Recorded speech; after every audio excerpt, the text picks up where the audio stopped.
Great, I have a clicker.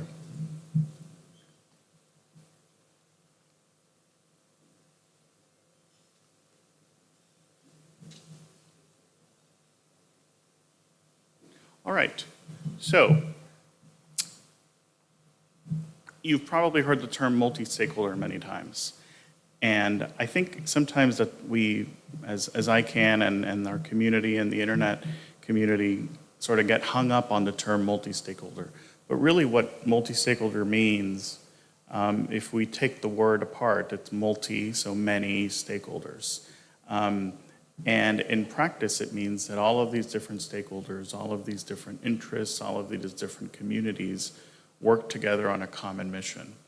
And at ICANN, we really take that to heart. It is our mission. So we work with our partners to make the internet work.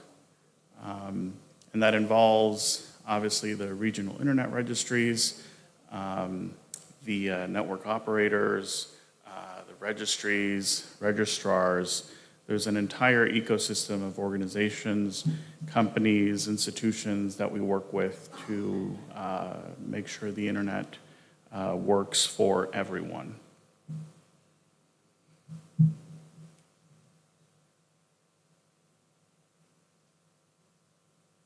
All right, so specifically, let's look at our mission.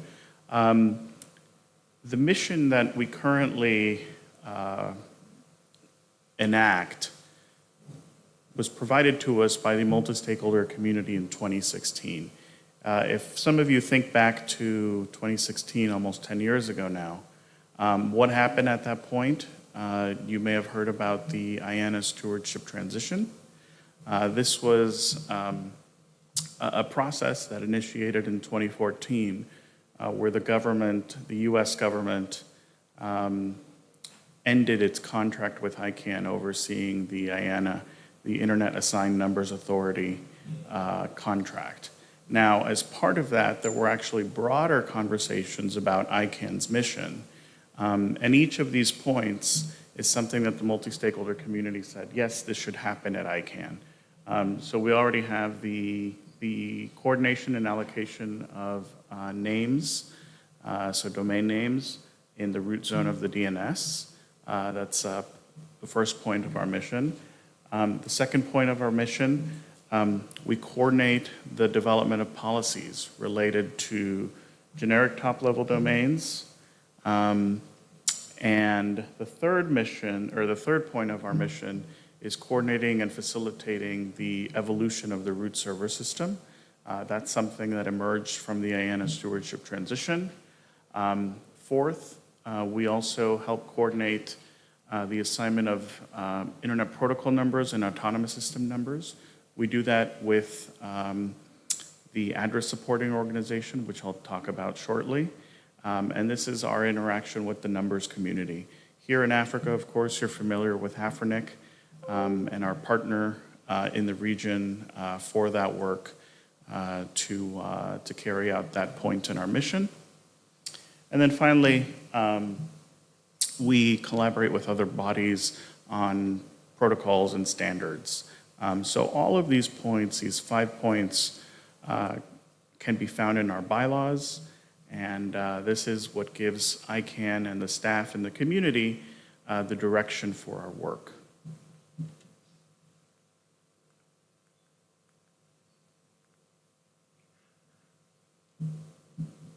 So how do we carry out this mission? The bylaws also outline a series of fundamental principles or fundamental bylaws and core values for how ICANN carries out its work. We do this by first and foremost preserving the stability, security, resilience, and openness of the internet. These are core principles of the internet since its founding. I think all internet organizations embrace these principles to a certain extent. So ICANN is no exception. And then for the second area, we do all of our work in an open and transparent bottom-up way. That means the community is at the core of this work. Community work and community interests and community voices drive the policy mission of ICANN, And then the ICANN staff, we operate to the extent possible openly and transparently. All proceedings of ICANN community working groups are recorded. They're often transcribed. If we have multilingual requirements, we provide interpretation. So we really try and make the work of ICANN as accessible as possible. And then finally, as staff, we're committed to operate efficiently and with excellence in order to uphold the ICANN mission and better serve the internet community. ICANN has three parts. Obviously, you've heard me talk about the community. That is the core of ICANN's work. We also have a staff that carry out a lot of the operations of ICANN, that implement policies that are approved by the internet community. And then we also have a board. So the board, like the board of any organization, approves the strategic direction of ICANN and also represents, or doesn't represent, but the community elects board members, and then the board approves their policies and considers the overall duty of care and the fiduciary duties of being a board member for ICANN. So our board provides that oversight for the organization and helps set its strategic direction. So let's talk a little bit about the multi-stakeholder community. It's volunteer-based, meaning oftentimes our community, they have other responsibilities. Some of them have operational responsibilities. Some of them work for our contracted parties. Some of them work for universities. Some of them work for internet service providers. So the community at ICANN is comprised of people who are active in the internet community broadly, and oftentimes their ICANN work is truly a commitment to the mission.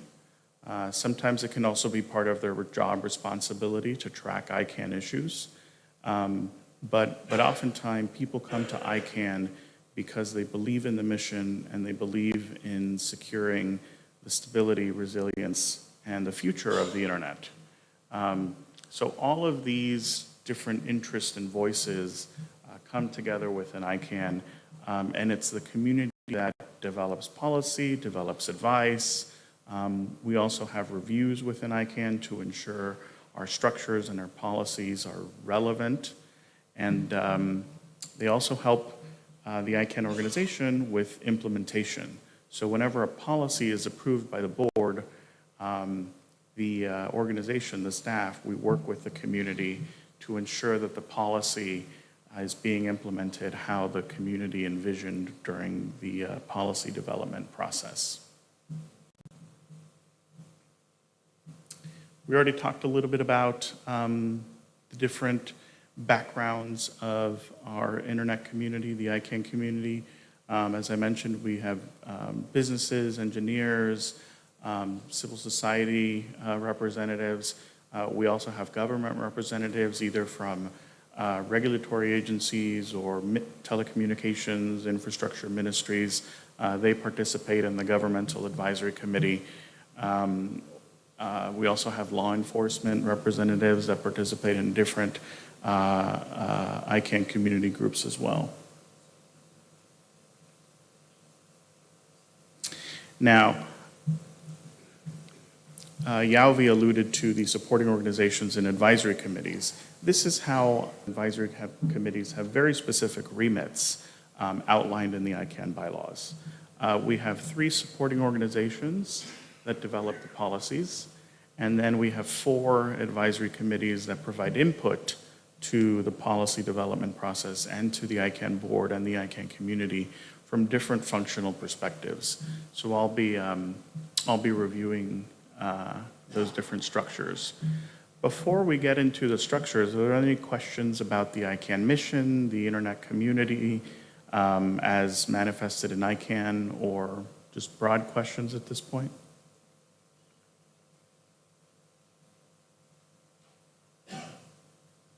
Yes, sir. Feel free to approach the microphone so we can all hear you.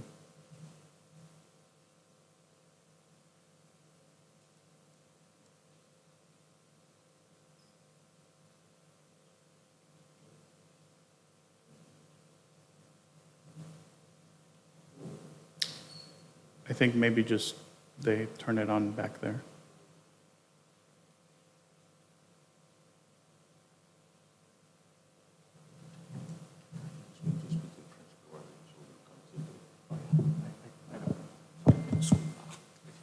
Bonjour. Voilà. Moi, c'est Patrick Atto. Je suis du point d'atterrissement virtuel du Burkina Faso. J'ai suivi votre présentation. Maintenant, ma question est la suivante. En suivant, je voulais savoir comment ICANN envisage-t-elle pour s'adapter à la gouvernance du DNS face à la montée des tensions géopolitiques. So that's a good question. And ultimately, Français, si possible. oh, there's more? Oh, got it.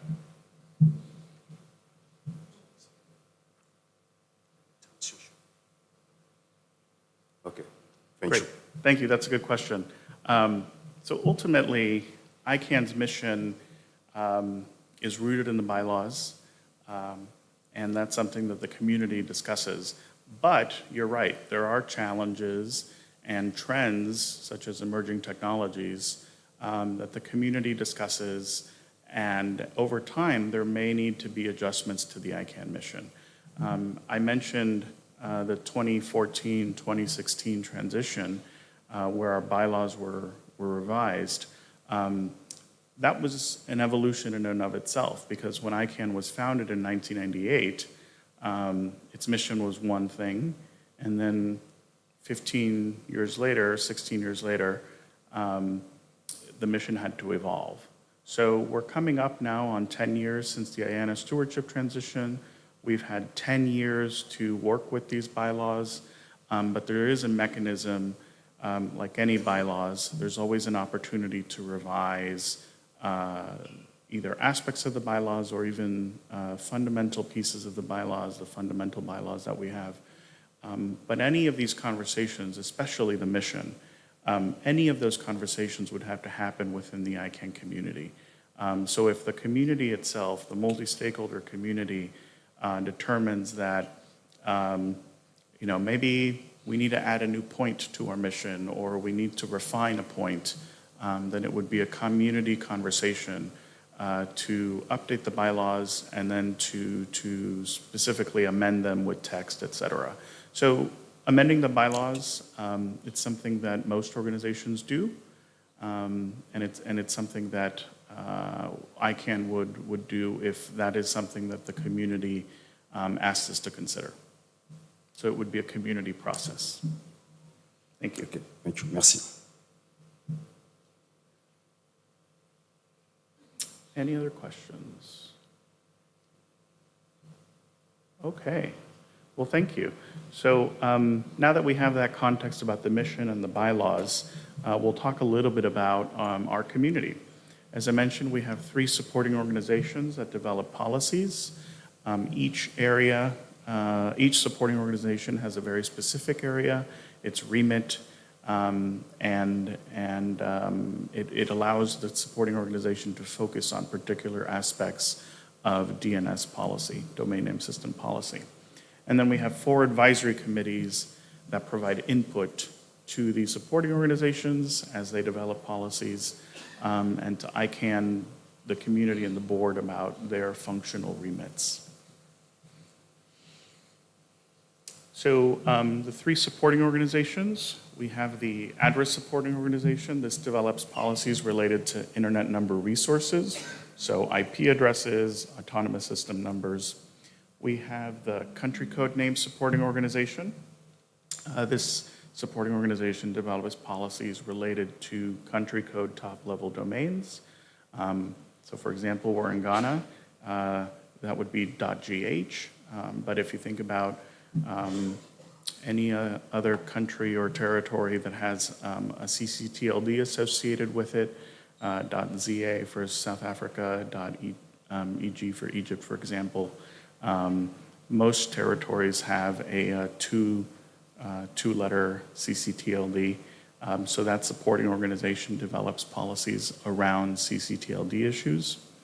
And then the generic name supporting organization, that's the organization that develops policies for generic top-level domains. So .com, .org, some of the newer GTLDs such as .berlin, .car, things like that. As I mentioned, each one has a very specific remit, but there are communities within those supporting organizations that carry out the work. And that's where the multi-stakeholder model is in action. That's where you see different voices and stakeholders proposing different policies, discussing, debating, and then ultimately arriving at some consensus where there have been compromises to achieve a policy recommendation. The 4 advisory committees, these are, as the name suggests, they provide advice, and they're committees that have been set up to voice different functional interests. So the first one is at large. This is our advisory committee that voices the interests of end users, so everyone in this room. And the at-large community is organized regionally. So there's regional structures within the at-large community to ensure input is provided to the supporting organizations and ICANN from the different regions. The GAC, which is the Governmental Advisory Committee, this is how governments participate within ICANN. Governments can join the GAC and then appoint delegations to ensure that they're following internet discussions, DNS policy discussions within ICANN. We have the RSAC. This is the Root Server System Advisory Committee. So the 13 identities, there are 12 root server operators, and they participate in ICANN through this committee. And then the last committee is the Security and Stability Advisory Committee. These are technical experts who advise ICANN on their own individual contributions about the security and stability of the DNS and its allocation systems. So in more detail, the address supporting organization, as I mentioned, this is the supporting organization for internet number resources. Yesterday, Hans Petter did a good job of explaining the Address Council, the ASO Address Council, which is the policy body of the address supporting organization, and it's structured regionally as well. So you have 3 seats for each region for a total of up to 15. What's important to note is even though some ICANN community groups have this regional structure, their mission is global. So once someone is elected to the council or to an advisory committee, they bring their regional perspective, but their mission is global. They're looking at the overall DNS or the overall security and stability of the DNS. And that's important because ICANN's mission is global. And our work can be carried out regionally and can be informed regionally, but our mission as mandated by the multi-stakeholder community is global in nature. Again, the CCNSO, I mentioned this is for country code top-level domains. Similarly, they have a council that manages the policy work of the supporting organization, and there are 3 seats for the for the 5 regions. And then finally, the GNSO, the Generic Name Supporting Organization. This is not structured regionally, but it's structured by the different stakeholder groups and constituencies that participate or have interests in generic top-level domain policy.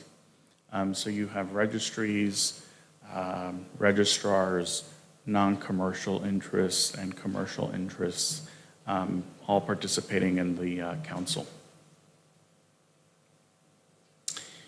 This is a very complex slide, but you can find this infographic available on our website in multiple languages. What it does is essentially explains that every supporting organization has a process by how they develop their policies. And at a broad level, there's really 3 phases, if you will, but can be broken into very specific steps. The first phase for any of these supporting organizations and their councils is really identifying an issue and scoping that issue. And that's probably the hardest step in all of this, really, because a policy has to be developed in a way that is within the remit of the supporting organization.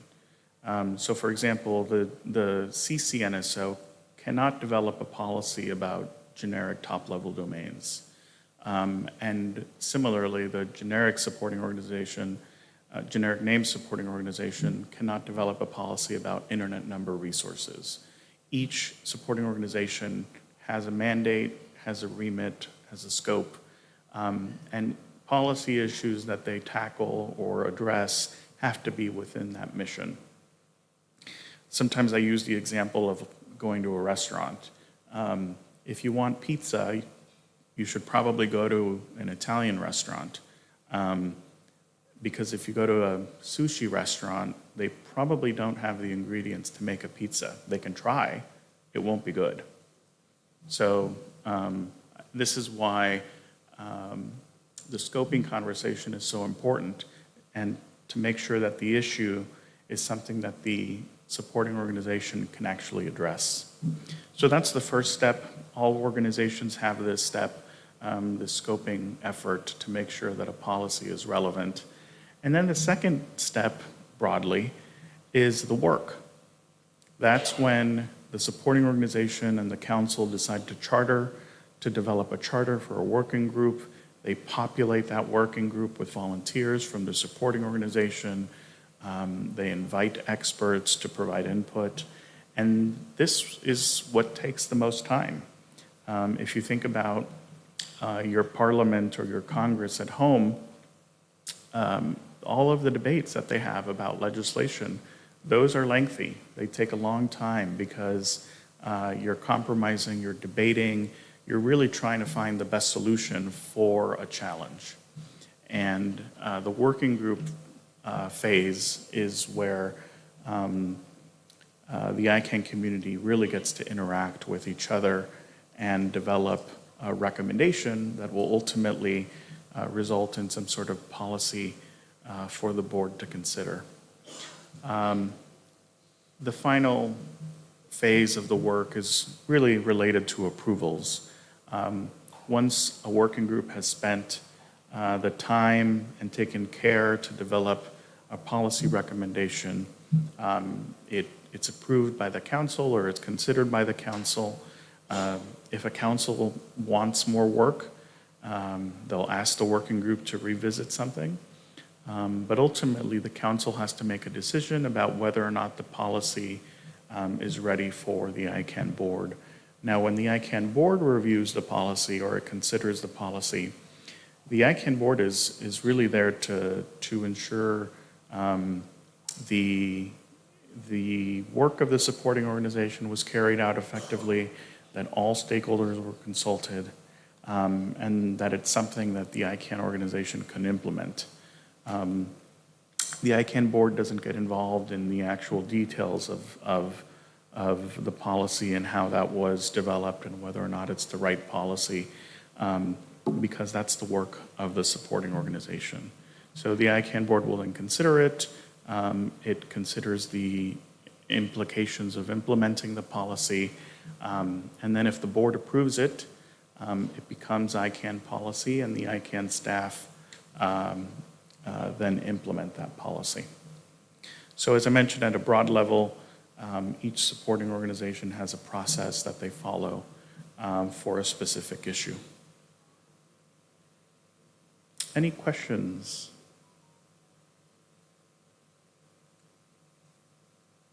Great. Yes, go ahead.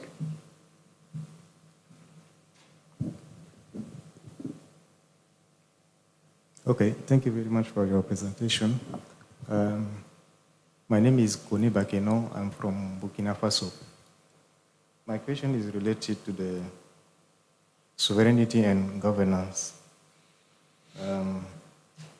How does ICANN plan to balance global internet governance with regional aspiration for greater digital sovereignty, particularly in Africa? Thanks for the question. In your question, you mentioned internet governance. And ICANN is simply one organization in the internet governance ecosystem, or the internet governance community. I think at my first slide, I'll go back, I mentioned that our mission is to work with our partners. So ICANN's mission is really only about the domain name system. That doesn't mean we don't follow other issues. We do. We have excellent colleagues that track internet governance issues. But ultimately, a lot of these conversations around sovereignty, digital sovereignty, data sovereignty, et cetera, these are national conversations that are happening. And what we've seen, a lot of the national conversations that also take a multi-stakeholder approach. So they work with the private sector in their country, they work with the universities in their country, the technical community in their country. That's usually how you get those conversations. Now we can help inform them and educate them about our mission and how we work as ICANN, but those conversations often happen at the national level. And how then those conversations interact with ICANN, we work with our partners to address those issues. So it's not something that ICANN can handle on its own, but it is something that we collaborate on. Okay, thank you very much. I have a second question, but I get my answer during when you were answering this question.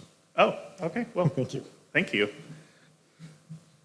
Bob, do you want something? Do you want to add something? Yes, Carlos. I don't know if you probably could clarify, just elaborate a little bit further.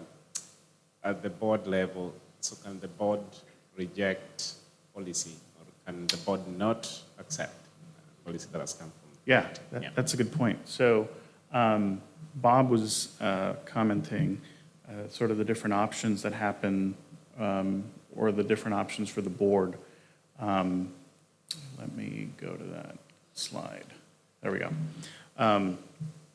So for each supporting organization, there are different thresholds for votes and what the board can do. But oftentimes what happens is the board has a policy recommendation from one of the supporting organizations. It can, if it agrees with the recommendation, it'll approve it. But if the board has questions, oftentimes it sends it back to the council.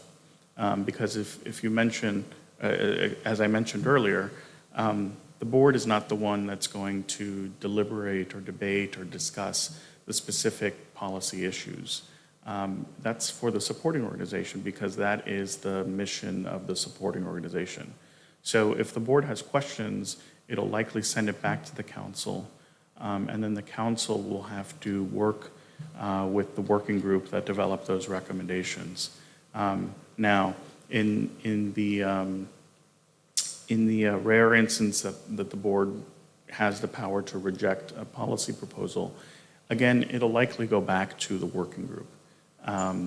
Because it doesn't mean the issue goes away, but maybe the issue needs to be reconsidered in a different way, or there needs to be a new discussion about a policy recommendation. So there are options at that point. But typically, if there has been a proposal for 2, 3, 4 years, there's been a lot of debate, a lot of discussion, and a lot of stakeholders have been consulted through working groups or through public comment, which is something I'll address toward the end. But the board has options, and it always tries to work with the supporting organization in that community to ensure some type of success, right? Because there has been an effort, and there have been a lot of opinions that have been documented and expressed. Good point, Bob. Yes. Yeah. Yavi has a point. Thank you very much, Carlos. And Carlos presented one of the slides. When you see the trade circle, you see ICANN organization, you see the board, and then you see the community. So I want to draw our attention to the fact that we have, to add to the answer to your question, we have an advisory committee. In that committee, we call it the GAC, Governmental Advisory Committee. In this committee, you can go to ICANN website, you search for Governmental Advisory Committee. So we have people who are like the voice of the government in that committee. So I'm coming back to that because for some reason, sometime, we don't have representatives from some countries active. We don't have them active. So it is an appeal because sometimes maybe they are busy. And you may see probably also countries in Africa where you don't have a GAC representative. So when we are organizing ICANN Day, is to help everyone, to help us to fill that gap. Because I can give a concrete example. Someone was representing a country in the Governmental Advisory Committee. Probably that person was at the ministry or from the regulator. So sometime when that person is no more working with the ministry or with the regulator, this person sometimes, maybe, I don't know, for the reason, didn't inform the government, the ministry, or the regulator. And then we have this seat vacant. And there's no voice from that country to raise advice or concern from this country to this group. So that is a very important point. So you can go to the ICANN website. We in this room, all of us, you can go to the ICANN website at any time. This is our role, your role as the community. You go to ICANN website, you see the name, you'll see GAC representative. And maybe you know that person. Maybe that person is even no more in the country. You see? So now it is also the way you can help the governance. This is the way you can help the governance. So you draw their attention to the government or to the we see this name of this person as a GAC representative. But this person has left the ministry like 4 years ago, 5 years ago. So I think these are actions also we can take to improve the governance, because the model my colleague presented, we have the voice of everyone. So this is what I want to add to that very important slide that my colleague presented. Thank you. Thank you, Yavi. All right, we talked about the 4 advisory committees, their remits. So we mentioned the At-Large Advisory Committee, which is the voice for end users. It's organized regionally. The GAC, Yavi just gave a really good overview of the GAC and its purpose in advising the supporting organizations and the ICANN board. We talked about the Root Server System Advisory Committee, and we talked about SSAC. Again, each advisory committee also has a process for developing advice, largely along the same lines as the supporting organizations. They scope out an issue, they put together a working group, and then they develop advice. The distinction here is that when the board receives advice, it's not binding. So policies are binding, but the advice of the ALAC or the RSAC or the SAC is not binding. With the GAC, there are certain provisions in the ICANN bylaws where the board has to consider GAC advice, specifically because of the interactions between the ICANN mission and public policy. So there's a special process for the GAC, but GAC advice receives special consideration in the ICANN bylaws. I mentioned public comment. So one of the reasons I like to highlight public comment, especially for audiences that may not already be part of the ICANN community, public comment is a mechanism to provide input to ICANN and all of these community groups, even if you're not part of one of these groups as a member. So if we think back to the 7 groups, you could be part of the community, the numbers community, and then get elected or appointed to the council, the address supporting organization, address council. You could work for a CCTLD and then get appointed and elected by that community to represent that community in the CCNSO council. The GNSO has different structures, non-commercial and commercial constituencies, as well as stakeholder groups. So you could get involved there and then get elected to the council. But the GAC, as Yalvi mentioned, you have to be part of a government, either in a ministry or as part of a regulator, and then get appointed to the GAC. RSAC, obviously you have to be part of a root server operator, so working for one of those 12 organizations. And then the Security and Stability Advisory Committee, these are independent experts, so there is a membership process there.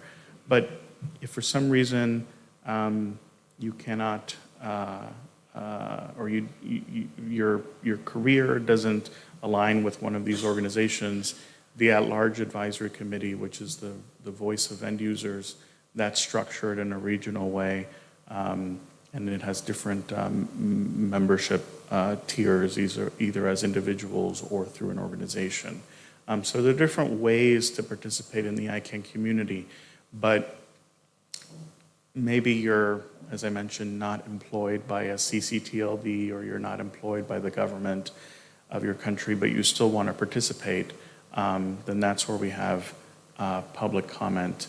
And public comment, every policy recommendation that the ICANN board considers goes through some sort of public comment process, either at the working group level, at the council level, or at the board level. So there are multiple opportunities for the public to provide input that will then be considered by that body.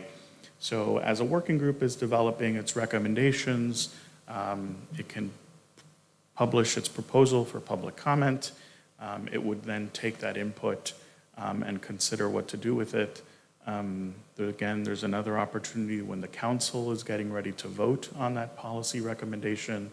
And then again, when the board is ready to consider that policy proposal.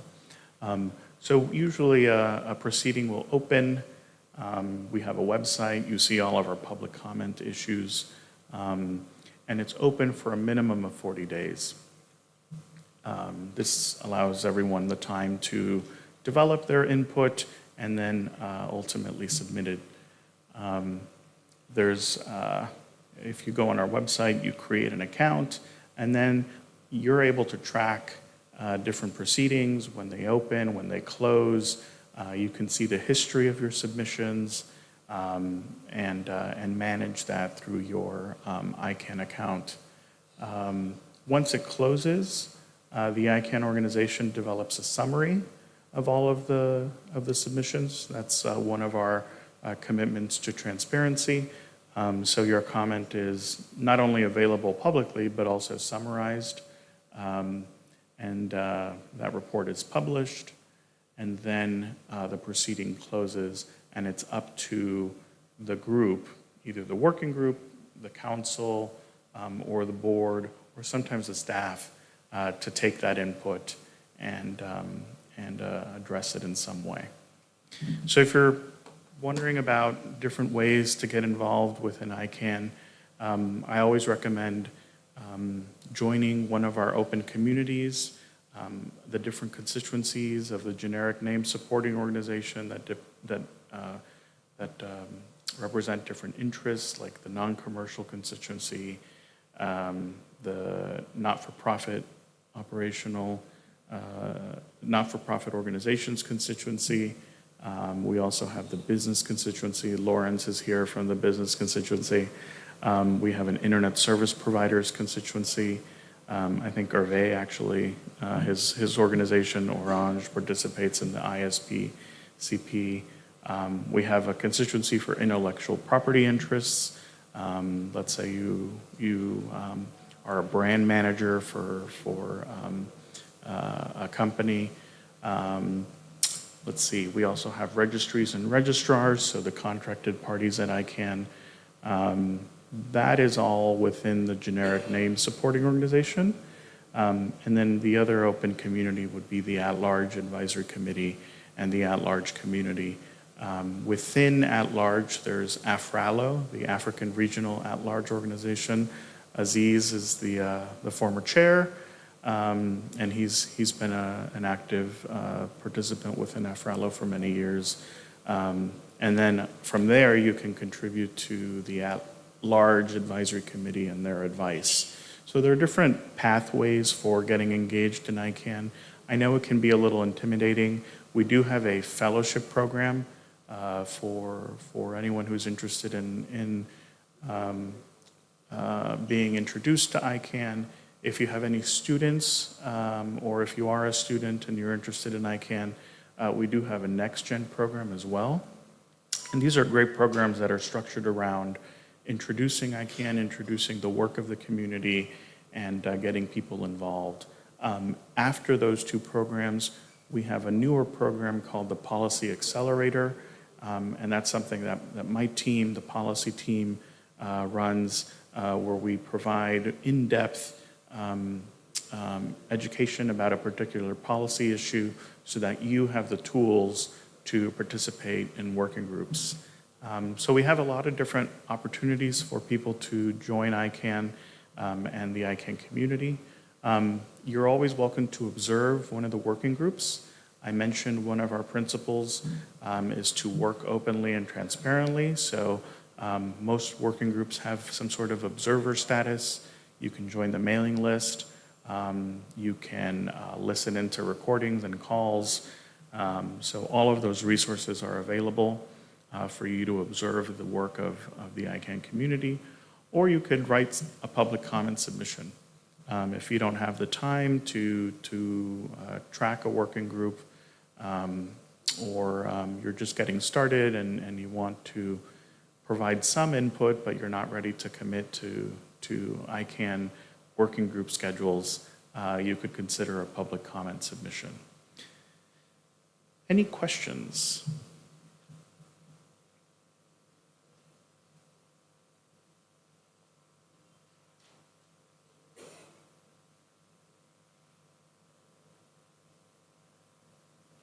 Have any of you, I'll pose some questions for all of you. Have any of you been to an ICANN event, either an ICANN public meeting or a DNS forum or any of the other events that our engagement team organizes in Africa? If you want to raise your hands, yes? Great. Okay, good. So as Pierre mentioned, we do have an opportunity. Just a quick question. Yeah. So we do have an opportunity for you to ask any of us questions if you have questions about ICANN or any of our events. Let's go to the microphone.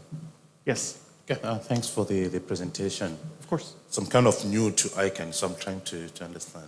So the point you raised about the government advisory committee and that some of the African countries don't have members and that. So maybe my first question is, does a country need to have a member there? Or what's the benefit for the country if they do have a member in that committee?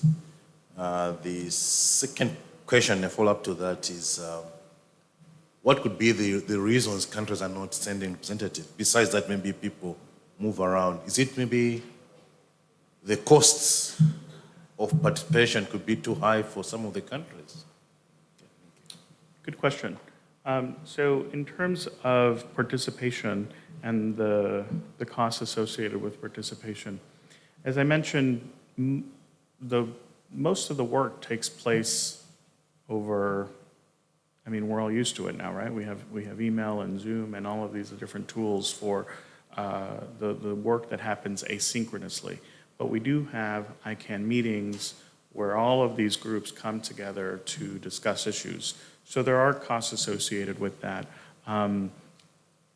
Even the private sector, we do have, or regardless of your stakeholder group, we have travel support available, and there are slots for every ICANN community group. Every group has decided that they are going to allocate X amount of slots for travel. The GAC has X amount of slots. The council has X amount of slots. And that's so that even though some organizations, some governments can pay for their participants to attend ICANN public meetings, there's always resources available for those who would like to be supported in that way. Every community group has a different criteria and selection process for how travel funding is allocated, but it is something that is available for the ICANN community. Since 2008, ICANN has been providing travel support.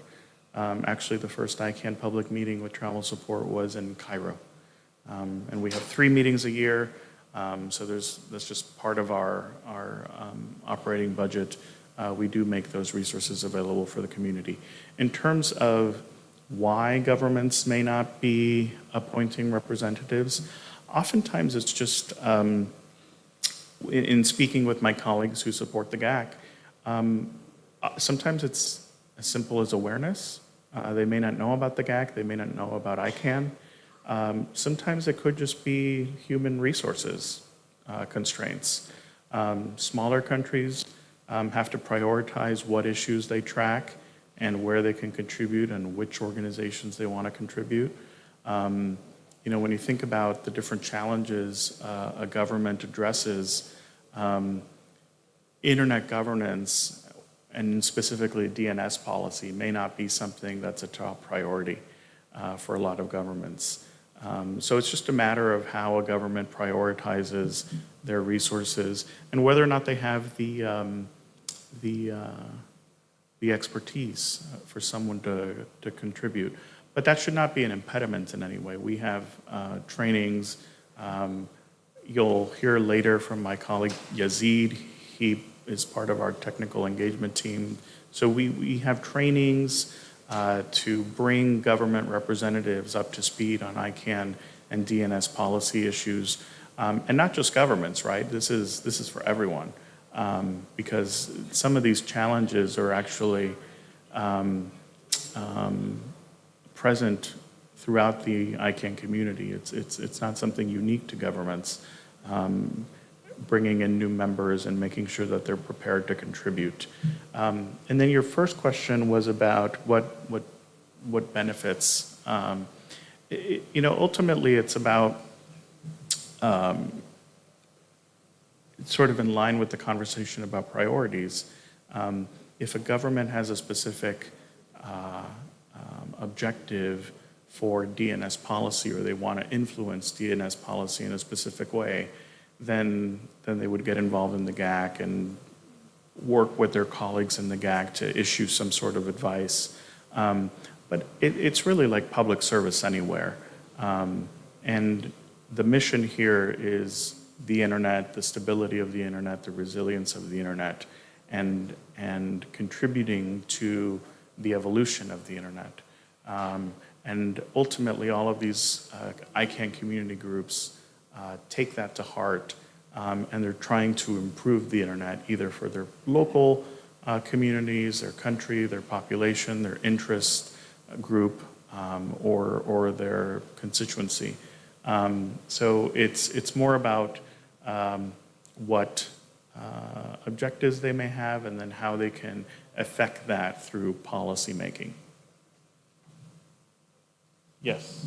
Yavi has additional comments, and then we'll go to the question here. We have Pierre Dandino. Maybe we'll let you ask the question. Probably, maybe Pierre Dandino will have an input or contribution to respond to the question. But I want to read one question for Carlos and Pierre. Mr. Adeoye Malumi is asking, how do I join the open community group? So, Pierre, when you take the floor, maybe you can also try to make your input. Carlos, and then we have a question. Why don't we ask your question? If you ask your question, you can sit down, and then Pierre and Carlos, they will take care of your question. Please go ahead, your name, and then you ask the question. Thank you. Thank you. I'm Kingsel Ohenabamo, Tech and Innovation Policy Advocate. I wanted to find out on the issue of the government advisory committees. We know the internet societies at the national level. Ghana is one of the most active space. We have an active internet society in Ghana. This is just a question in the form of also an inquiry. How does ICANN, going forward, liaise with the internet societies, perhaps, to have working groups that will work with the ministries? Yes, the ministries, the respective ministries, so that can also help facilitate for representation and inclusion. Thank you very much. Maybe Pierre will take the floor, and Carlos can continue. Pierre.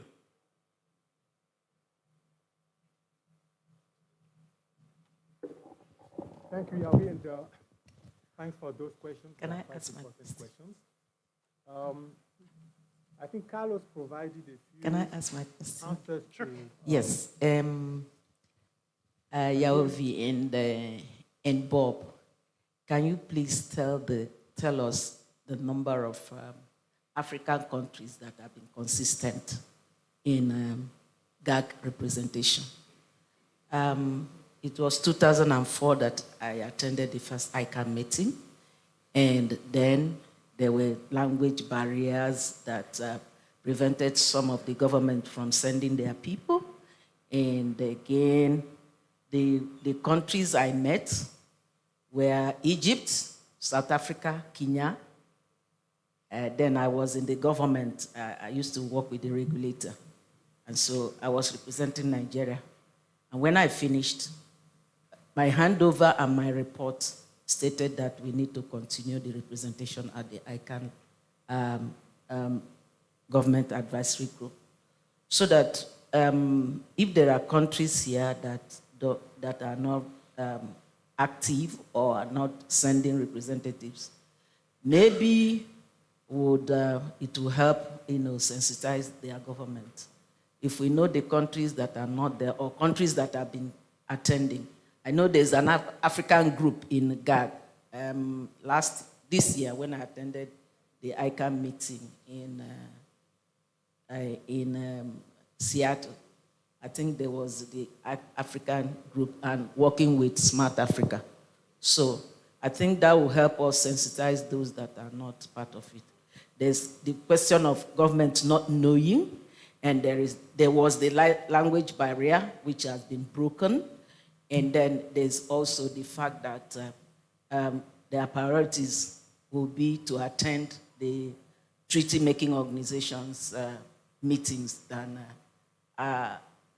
ICANN meeting. But today, because they now are aware about the internet, the AI, and the development in the internet space, I think if we encourage them, they'll attend. Thank you. Thank you. That's a great point. I'm glad you highlighted the evolution of the GAC 20 years ago, 2004 to now. Similarly, as we have this interpretation team here in the back, when you go to an ICANN meeting, especially a GAC meeting, you'll see 6 languages, sometimes 7. So the language issue is something that we definitely wanted to address. I can reach out to my GAC colleagues to find out which countries from Africa have representation or not. I do know the African Telecommunications Union has observer status in the GAC. The African Union Commission also has observer status, and the African Parliamentary Network on Internet Governance. So there are different regional organizations that can participate in the GAC, and they do have advisory status. We can check which specific countries. Now, it's one thing to have a member in the GAC, it's another thing to participate in the GAC, right? And again, that's just to your point about priorities and how governments balance their commitments to treaty organizations and other organizations. So I can check on that and let you know what the status is of different GAC memberships from Africa. The question about ISOC. So ICANN works with ISOC in many ways, and I may ask Yauvi to elaborate a little bit more about what happens here within Africa and the different ISOC chapters across Africa. The at-large community has, as I mentioned, regional structures. So within Africa, you have the African Regional At-Large Organization, but the members of the RALOs are or can be ISOC chapters, but they can also be other nonprofit or organizations that are involved in internet-related issues across the continent or across that region. So there is collaboration at that level. Obviously, ISOC is one of our partners in the overall internet community ecosystem. Every ISOC chapter has a different relationship within its own country, right? So for example, in the United States, there are many ISOC chapters. Some countries in Europe have many ISOC chapters, et cetera. So there may not necessarily be one interface between an ISOC chapter and a government. But what you'll see sometimes is a lot of ISOC chapters are engaged in the IGF process and the national, the NRIs, that the national and regional initiatives associated with the IGF process to contribute to some sort of national conversation, national dialogue around internet governance and internet policy issues. So if there is an ISOC chapter somewhere, obviously we encourage people to get involved in ISOC chapters and then also find a way to contribute to the ICANN community. Yauvi, is there something you want to add about ISOC here in Africa? First, want to thank Mary Uduma. People who don't know Mary Uduma, I think many people know her for her contribution. She has made a very good contribution. And on the question to know people who are not in the GAC, I will just say that Africa is trying to do well better, to do better. That will be my answer for now. Africa is trying to do better, and maybe countries where we don't have GAC representative for now, maybe they are quite busy in other priorities, but I'm sure that we'll have all the African countries in the GAC. You just need to go to the ICANN website. You go to GAC representative, and then you'll see. So if you are in a country and you don't see your country representative in the GAC, As a member, you can just point that to maybe someone at the ministry. There is an opportunity in ICANN. Because I started ICANN with the Leland Initiative 30 years ago, and then I could not see a country in Africa today. No country in Africa where the government is not using internet. No country where there is no public service on the internet. So when we want to talk about benefit of being the GAC, there is definitely benefit. Because if, like at the ICANN level, we are going to have policies, and there in my country, I have something very important for me. GAC is one way.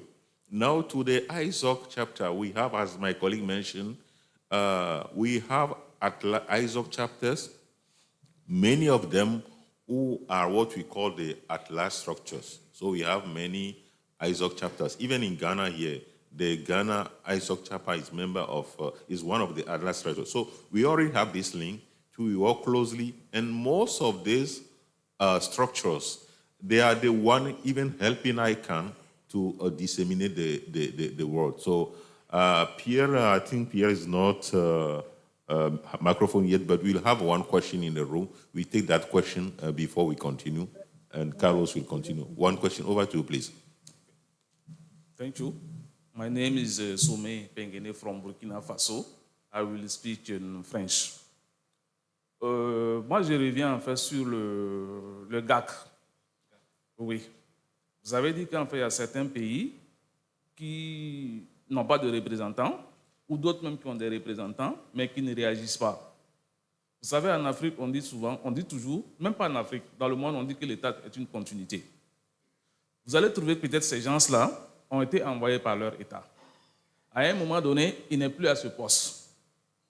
Donc, s'il n'est plus à ce poste, ça fait que ce même monsieur, de un, peut-être il ne va pas transmettre l'information, et non plus il ne va pas réagir aussi sur la page, donc ça reste vide. Donc il y a ce problème-là qui est là. Moi, à mon avis, et en plus de ça, ça peut être il peut transmettre, mais il peut avoir un problème de langue aussi. Celui à qui on a transmis, mais s'il ne comprend pas en fait l'enjeu, ça va rester comme tel. Pour moi, à mon avis, peut-être ICANN gagnerait à peut-être approcher, je ne sais pas, peut-être ces États-là, pour leur dire en fait, votre page en fait n'est pas renseignée. Il manque d'informations. Ça fait longtemps en fait que la page ne vit plus. Moi, c'est mon avis. Hein. Peut-être on gagnerait en fait à combler ce vide-là si ICANN fait le pas aussi. I don't know if you can take your headset and answer in French. So, c'est une très bonne question. Et je vais vous dire qu'il y a beaucoup de progrès maintenant. Les choses ont beaucoup évolué. Vous avez vu un point important. Parce que aujourd'hui même, il y a communication entre le staff du GAC. Parce qu'au niveau de l'ICANN, nous avons du personnel qui s'occupe de différents départements. Et ce département fait beaucoup de travail. S'il y a un représentant au sein du GAC et la réalité est qu'il ne communique plus, bien n'est plus présent, il recevra un message. Donc, c'est pour vous dire qu'il y a un suivi maintenant, il y a un suivi. ICANN ne force pas, disons, qui doit représenter l'État ou pas. Des fois, vous pouvez avoir un représentant. Des fois, il y a le régulateur, il y a le ministère. Des fois, c'est seulement le régulateur.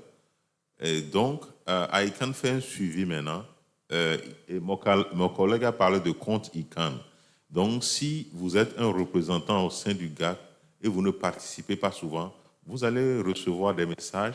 Et si finalement, on n'a plus de contact avec cette personne, le système est actuellement tel que nous, dans l'équipe d'engagement, nous essayons de contacter le pays aussi pour voir pourquoi il y a ce vide.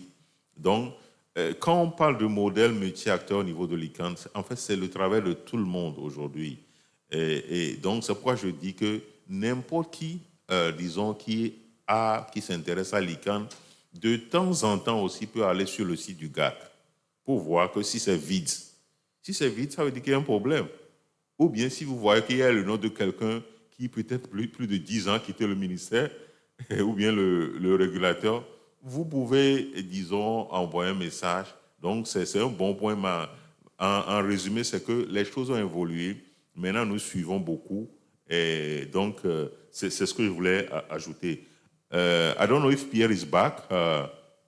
Pierre, we have your hand. You want to give you the floor to add more to the responses, or if you have a point to raise. Pierre, if you can talk now. I think we have a few minutes to the break. And what we can do, the next session will be for 2 hours, but even if you have a question, it is ICANN Day. Anytime during the break you have questions, you can bring them back to the next session, and we can continue the discussion. But for now, we still have a minute to take 1 or 2 questions. If you have questions, we can take 1 or 2 questions before going to break.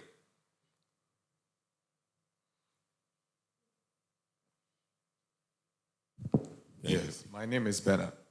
Yeah, I want to know the relationship between ICANN and IANA. Sometimes it confuses me, so I want to have a clear, explanation. Good question. Yeah. You want to take in my colleague Carlos? That's a good question. Later today, maybe Yazid can also expand on this, but the IANA functions are part of ICANN. So after the IANA stewardship transition,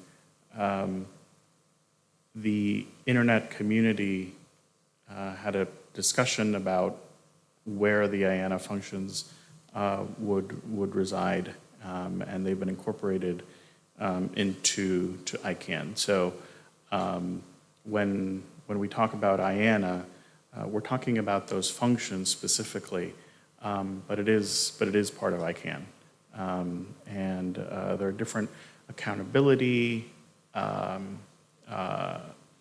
provisions in place for how ICANN should be the steward of the IANA functions.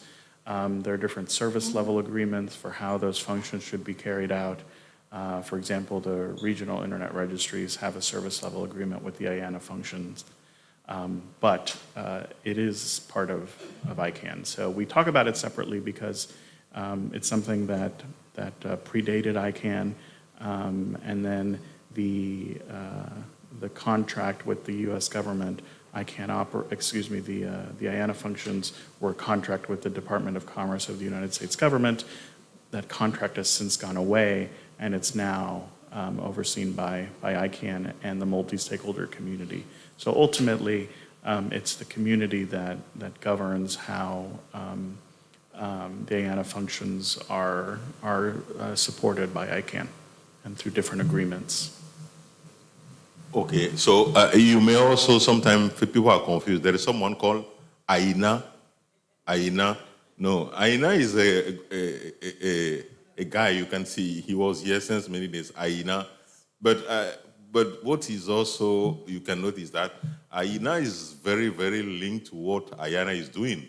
Aina is very, very linked to what IANA is doing, because when we talk about DNS, all these things, is something he talk about every day. So you can see the guy, Alain Aina, yeah. So the IANA is part of ICANN, and then the function, when you take the domain name, the transfer, if we have a new country, we want to assign a domain name, we want to have the country code of this country in the roots. So it's the IANA department. And then your question is close to what is the relation between ICANN and the AFRINI, for example, which is one of the RIR he mentioned. So ICANN is the entity giving blocks to these regional entities like AFRINIC, RAP, NCC. You heard that yesterday. So that is the relation between ICANN and the RIR. But IANA, you can hear also PTI. PTI, IANA. So PTI is within ICANN. They play this role for coordinating the resources at the top, like the country code top-level domain, the generic top-level domain, assigning a block of IP addresses and autonomous system numbers to the region. So these are the role that IANA is performing as part of ICANN. Yeah, so that is the question, and the answer to the question.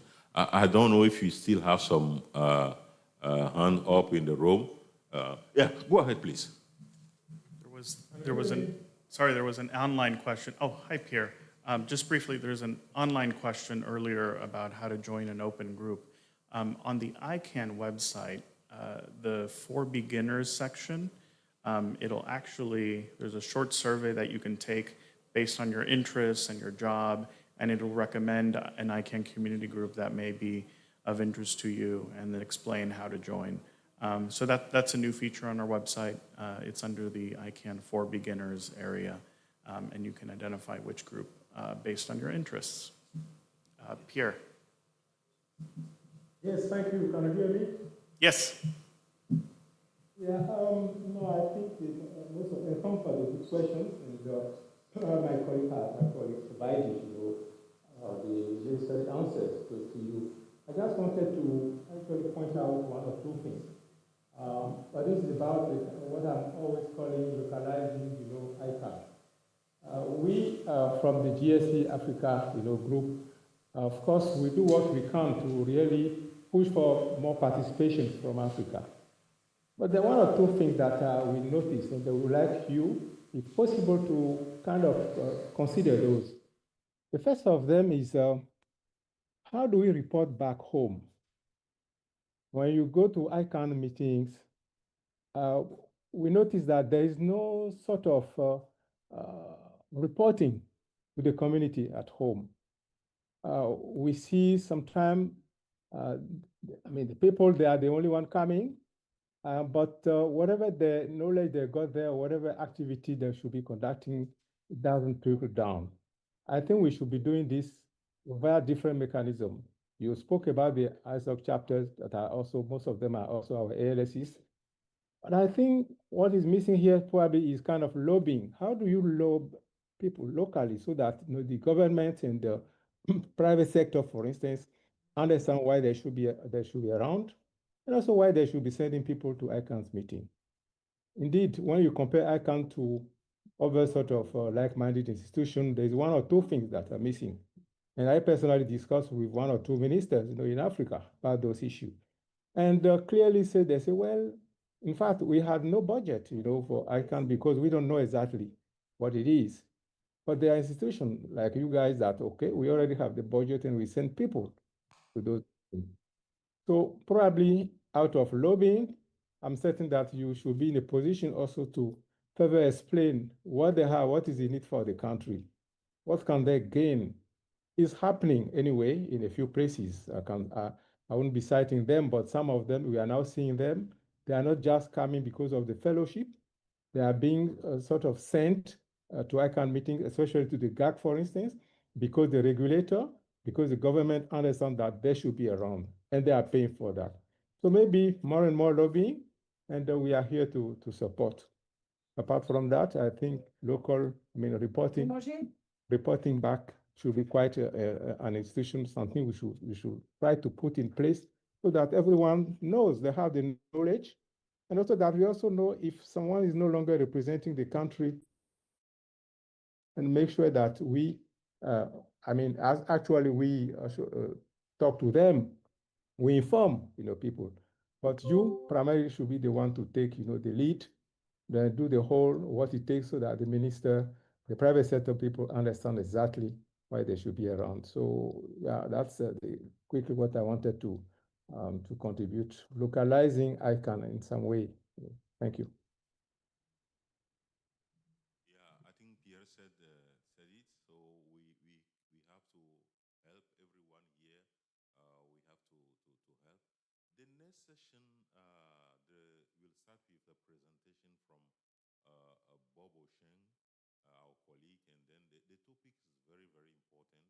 After his presentation, you'll see why his presentation is very, very important, because there is a deadline, 19th of November. Just note 19th of November is the deadline. So when he presents, you will notice that. So we need to have action from all of us. So it will be about the next round of new generic top-level domain name, and then the domain name system in Africa. So in this panel, we'll have Mohamed Diop online. We'll have Mohamed Diop. We'll have also Lawrence from Microboss, and we'll have Wisdom Donko. also Mr. Lucky will join us for this. So I want to hand over to the organizer about the break, how we manage the break. So we have the break for, I think we set the time for 11 to start the next session. So maybe 5 minutes before 11, we can be in the room. Then we start the next session on time. Because of people attending remotely, we don't have to punish these people. They are changing their agenda. They are connected. And sometimes they are connected and then